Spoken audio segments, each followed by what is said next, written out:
Ring around the rosy, a pocket full of dread, ashes, ashes, we all tread in fear. Elise Harrow's heart drummed a rhythm of excitement that bordered on mania as she stood at the edge of the small, secluded village. A meticulous and ambitious archaeologist, clad in a coat smeared with the dust of bygone eras, she cradled her leather-bound journal like an ancient treasure map. It was this tome that held the sketches and notes of her recent findings, discoveries that promised to catapult her career into the realms of the legendary. The village seemed to slumber under the weight of eons, with its cobblestone paths winding lazily between time-worn cottages. The air carried a chill that whispered tales of secrets buried deep beneath the earth, secrets that Elise was determined to unearth. As dusk claimed the sky with its purpling bruise, Elise set up her equipment with surgical precision near the excavation site. The locals, eyes wide and voices ripe with warnings, spoke of sacred grounds and restlessness beneath their feet. But Elise only smiled, a tight, thin-lipped smile, and nodded while her mind dismissed their tales as superstitions best left in the past. It was then Jonah appeared, a local guide whose skin seemed to have been woven from the very soil he walked upon. His eyes were dark pools reflecting concern as he watched Elise work beneath the dim glow of her lantern. "Miss Harrow," he said in a voice that rumbled like distant thunder, "the earth here breathes with spirits long past. It's best not to stir them." The excavation site loomed ahead, a cathedral of ancient stone structures that reached out to the night sky like petrified phantoms. As Elise surveyed the area, the wind sang a lonesome tune through crevices and cracks, while her campfire cast flickering shadows that danced with eerie intent. There was an unsettling stillness about the village after dark, a stillness punctuated only by distant animal calls or the unseen scuttling of nocturnal creatures amidst fallen leaves. That night, pressed into her cot by an oppressive silence, Elise dreamt of labyrinths carved deep into the earth's flesh. The twisted version of "Ring Around the Rosy" echoed through endless tunnels as she walked among shadows that were never cast by any light known to man. Upon waking, she found herself clutching an amulet unearthed from yesterday's dig, a piece ornately inscribed with symbols that made Elise's spine tingle. She quickly sketched them into her journal. They bore an uncanny resemblance to those found in children's nursery rhymes. Yet this discovery brought not delight, but a cold dread that settled over her like fog over a graveyard. Jonah watched warily as Elise traced the symbols once more with her finger, his voice low and urgent when he implored her to heed his advice. But Elise's ambition was a beast with an insatiable hunger, and she would not leave this place until it was fed. As Elise lay down to rest after another day's labor, a sudden draft teased the edges of her journal's pages, a journal now filled with detailed sketches of the amulet and notes on its possible origins. Strangely, as she glanced away from it, a faint rustling sound rose from within its leaves, a sound like whispers from lips long turned to dust. And so Chapter 1 closes upon Elise Harrow feeling not triumph but trepidation, her dreams haunted by nursery rhymes and her waking hours consumed by an obsession that whispered back at her from every shadowed corner of this ancient land. Chapter 2, All Fall Down, the descent begins. Elise Harrow awoke, her heart thudding against the cage of her ribs as if trying to escape. Sweat cooled on her brow, mingling with the ghostly touch of another night's disturbing dream. She sat up, clutching her sheets, and tried to shake off the remnants of unease that clung to her like cobwebs. Morning light crept timidly through the window of her modest rental, barely daring to disturb the lingering shadows. Elise rose and braced herself for the day, but as she went about her routine, every glance in the mirror revealed a stranger, a woman with hollow eyes and a frown that seemed etched in stone. Jonah, with his kind eyes and weathered hands, met her at the door. His concern was palpable. It shimmered in the air like heat over a flame. But today, Elise's patience for his superstitions had waned thinner than the crescent moon. "Miss Harrow, the tools." "I know, they're misplaced again," she snapped before he could finish. Jonah recoiled slightly, taken aback by her tone. He watched her with a furrowed brow as she stormed off toward the dig site, muttering about time wasted. The sun climbed higher as they worked side by side in silence. Jonah couldn't help but notice how fiercely Elise's brushstrokes swept across ancient bones, how fervently she sketched in her journal, every line and curve of Cromagnon burial practices meticulously captured. Your people, they understood death, Elise mused aloud, not really speaking to Jonah. They revered it. Jonah nodded slowly. Yes, he said softly, and they feared what lingered after. The shaman's spirit is not to be trifled with. She scoffed at that but said nothing more. Instead, Elise continued to delve into the earth's secrets as if driven by an unseen force. As afternoon gave way to evening, the dig site seemed to transform. Shadows stretched long fingers across the soil, stones seemed to shift just out of sight, and every so often, an echo of footsteps would follow Elise when no one was there. Elise's hands trembled slightly as she opened her journal to review her notes. The pages she'd filled with observations on the amulet were smeared and torn, as if savaged by an infuriated beast. Panic clawed at her throat. These were more than just drawings. They were keys to understanding, something vital.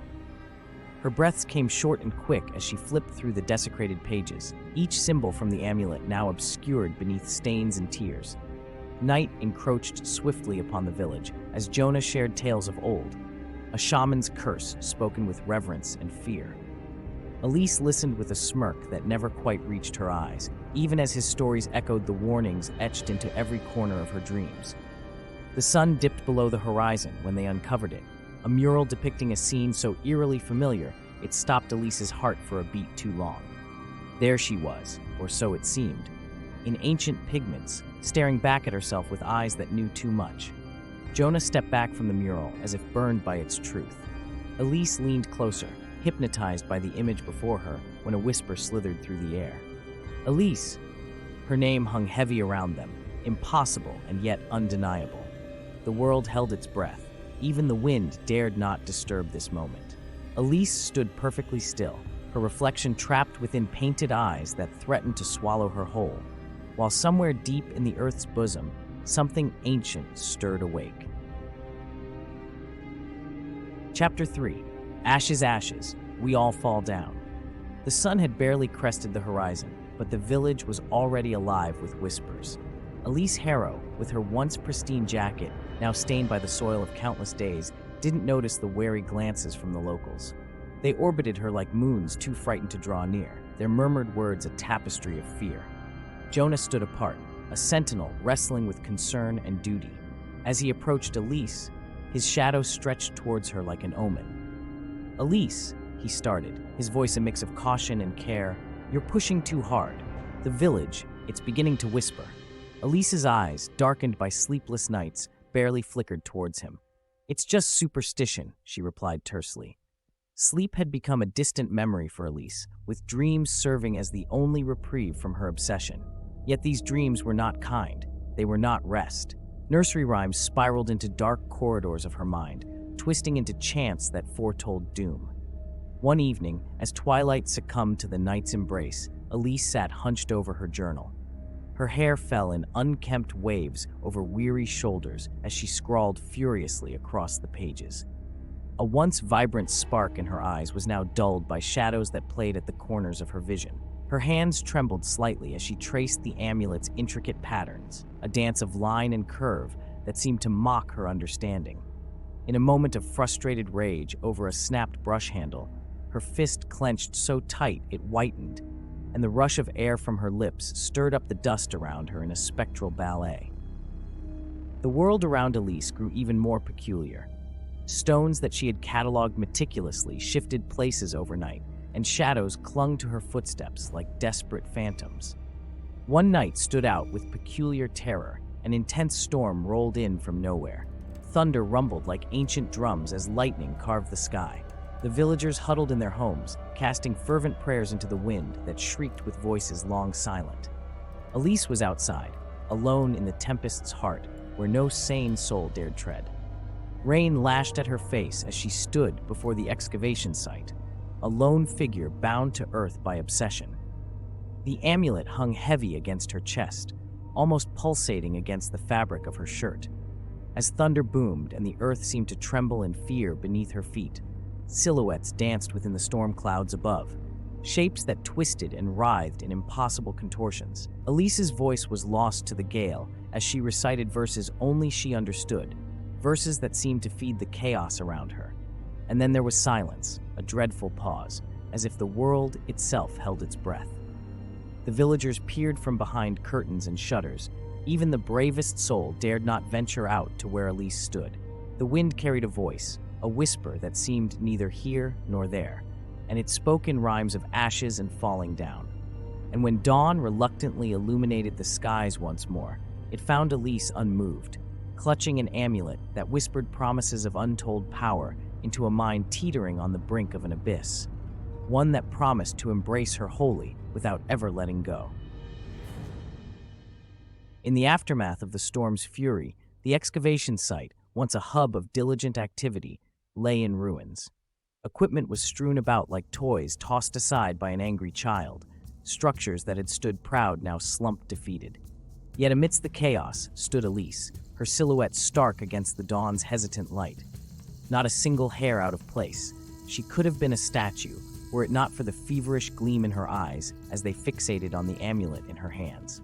The amulet pulsed with a life of its own, veins of light threading through its intricate design as if it were the heart of some long-forgotten creature. Elise cradled it with an unsettling tenderness, whispering to it promises and secrets in a rhythm that echoed children's rhymes turned sinister. Jonah approached cautiously, his footsteps muffled by the wet earth. His eyes locked on Elise's figure. A pang of sorrow bloomed within him. "Elise," he called out against the whispers that seemed to seep from the ground itself. His voice was a mix of desperation and fear. "This isn't you. You have to stop this madness." But she did not turn. Her lips moved rapidly as if she were in conversation with something unseen. "Hickory-dickory-dock," she murmured, her voice a chilling imitation of a child's sing-song tone. Jonah reached out to grab her shoulder but recoiled as if struck. The air around Elise was thick with an energy that repelled him, an invisible shield that was not to be breached. Nature itself appeared to recoil from the unfolding scene. Birds that were once heralds of dawn now flew frantically away, their flight erratic and panicked. The sun peaked above the horizon with hesitation, casting long fingers of light that avoided touching the amulet with palpable dread. The villagers watched from a wary distance as Elise began an ancient chant known only in hushed tales told by their elders, a warning passed through generations. Her body swayed with a grace that belied the turmoil within her soul, each movement deliberately echoing the shadows that had begun to dance around her. And then it happened, a climax of otherworldly energies converging upon her being as she lifted the amulet high above her head. The air vibrated with power, an invisible maelstrom centered around Elise, as she became enveloped in an ethereal glow. The villagers could do nothing but watch as their darkest fears manifested before their eyes, a tableau so hauntingly beautiful, yet profoundly terrifying, that it would be forever etched into the fabric of their reality. In the days that followed, silence clung to the village like a heavy shroud. Children no longer played Ring Around the Rosie, and adults spoke in hushed tones that betrayed an unease which could not be shaken off.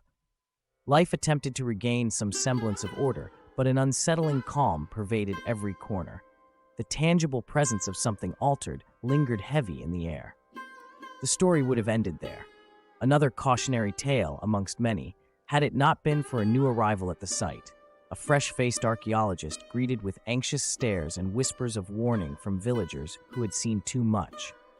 A little girl approached him timidly, holding out her hand to reveal an amulet, the same amulet, found by the river where no one dared to tread anymore. And so it sat in his palm, innocuous yet laden with unspeakable history, the cycle waiting patiently to begin again.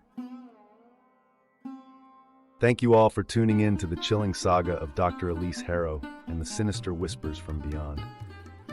Your ears bore witness to her harrowing struggle against the ancient and relentless spirit of a Cromagnon shaman, a force so powerful that it threatened to consume her very essence.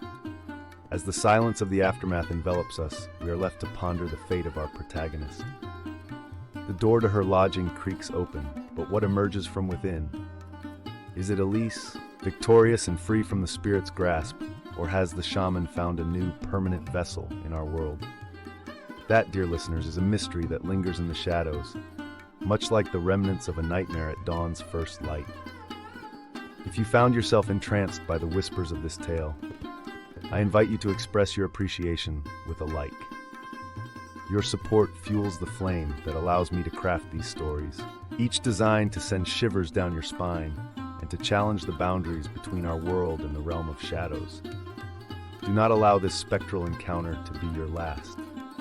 Subscribe and join our macabre family, where every listen brings you closer to unearthing another piece of the puzzle that is this human existence, fraught with terrors and wonders alike. Until our paths cross again in the darkness of a new story, remember, fear is not always meant to be conquered. Sometimes it must simply be embraced. Good night, dear audience. May your dreams be undisturbed, or at least may you awaken from them.